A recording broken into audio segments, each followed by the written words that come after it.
50,000 টাকা হাত পেতে ঘুষ নিতে গিয়েছিলেন কনস্টেবল। হয়তো ভেবেছিলেন টাকার বান্ডিলটা হাতে এলেই কাজ সারা, কিন্তু কে জানতো সেই টাকাই যে মুহূর্তে হয়ে উঠবে তার গলার কাঁটা।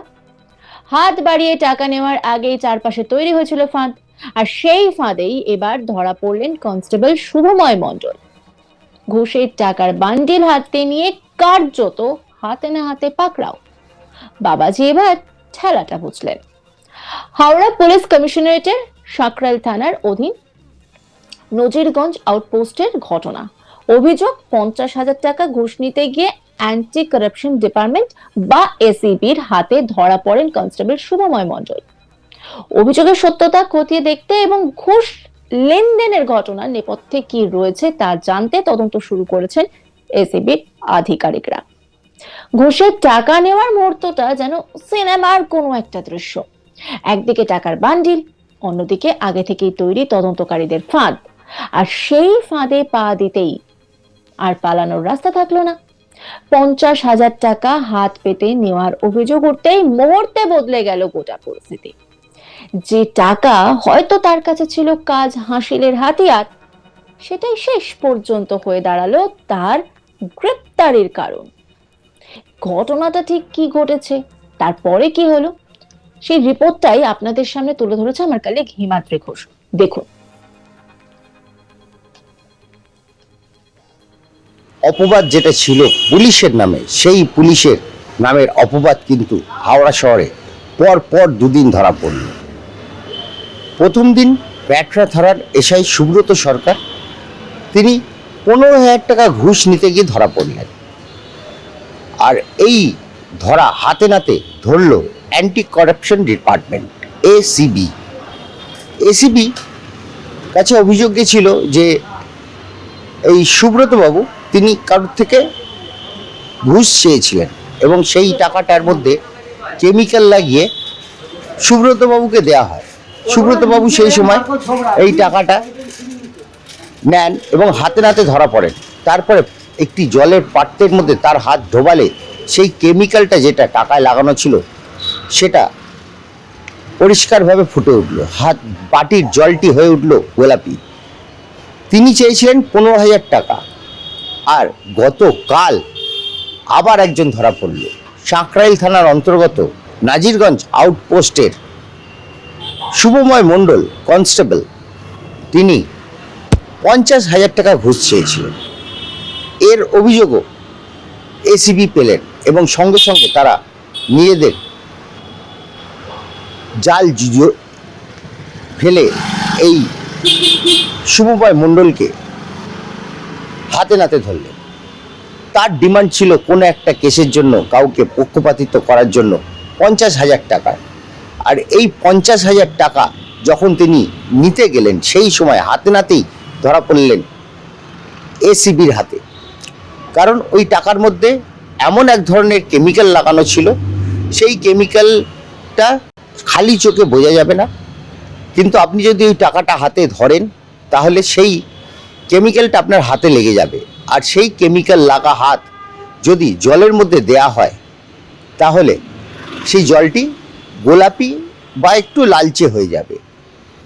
এই একই কায়দায় দুদিন পর পর হাওড়ার একদিকে ব্যাটরা থানা, একদিকে নাজিরগঞ্জ আউটপোস্ট, দু জায়গা থেকে দুজন পুলিশের কর্মচারীকে ধরা হলো এবং পুলিশ কর্মচারী তাদেরকে অ্যারেস্ট করে নিয়ে যাওয়া হয়েছে। পুলিশ মহলে এখন একটা বড় চাঞ্চল্য ছড়িয়ে পড়েছে যে পুলিশের নামে যে বদনামটা ছিল সেই বদনাম কিন্তু ঘোচানো সম্ভব হচ্ছে না। পুলিশ মানেই ঘুষ নেবে, আর সেই ঘুষ নিতে গিয়ে হাতে নাতে ধরা পড়ছে পুলিশ কর্মীরা। আর এই পুলিশ কর্মীরা এই অভ্যেস কেন হলো, এটা কি, এটার পেছনে কি কোনো কারোর হাত ছিল বা কোনো সরকারের মদতে এই টাকা নেওয়া হতো? এটা আজকের কথা নয়, পুলিশ টাকা নেয় এবং সেই পুলিশ টাকা নেওয়ার এই ভার্সনটা দীর্ঘদিন ধরে হয়ে আসছে। আর সেটারই ফলস্বরূপ আজকে সচক্ষে হাওড়ায় পরপর দুদিন দুটি থানা থেকে, এক জায়গায় এসআই, এক জায়গায় কনস্টেবল, দু জায়গা থেকে দুজন ধরা পড়লো হাতে নাতে। একজন নিতে গেছিল 15,000 টাকা, আর একজন সরাসরি চেয়েছিল 50,000 টাকা। 50,000 টাকা যে চেয়েছিল, গতকাল তাকে অ্যারেস্ট করা হয়েছে।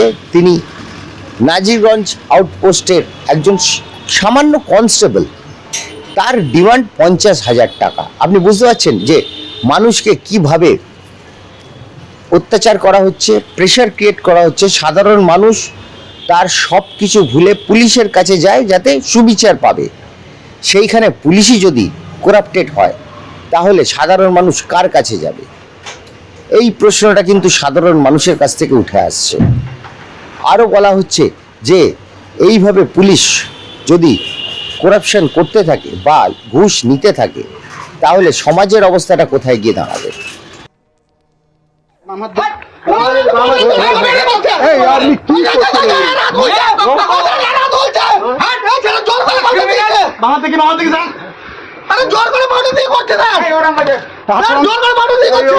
আপনি দেখুন, দেখুন লাল রং হয়ে গেছে।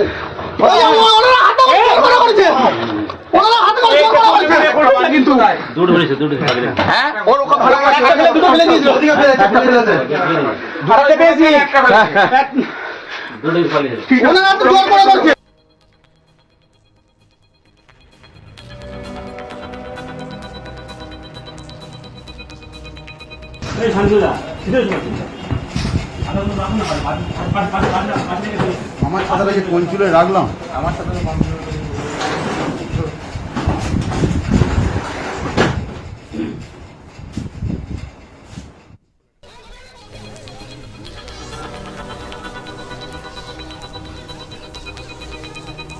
তবে এই ঘটনা সামনে আসতে আরো বড় প্রশ্ন উঠছে, কারণ মাত্র 24 ঘন্টার ব্যবধানে ফের ঘুষের অভিযোগে পুলিশের এক কর্মী এসিবির জালে।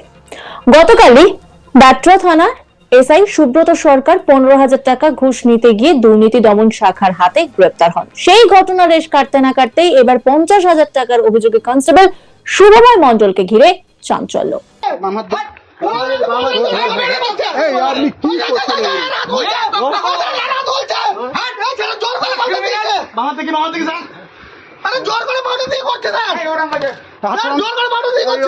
আপনি দেখুন, দেখুন লাল রং হয়ে গেছে।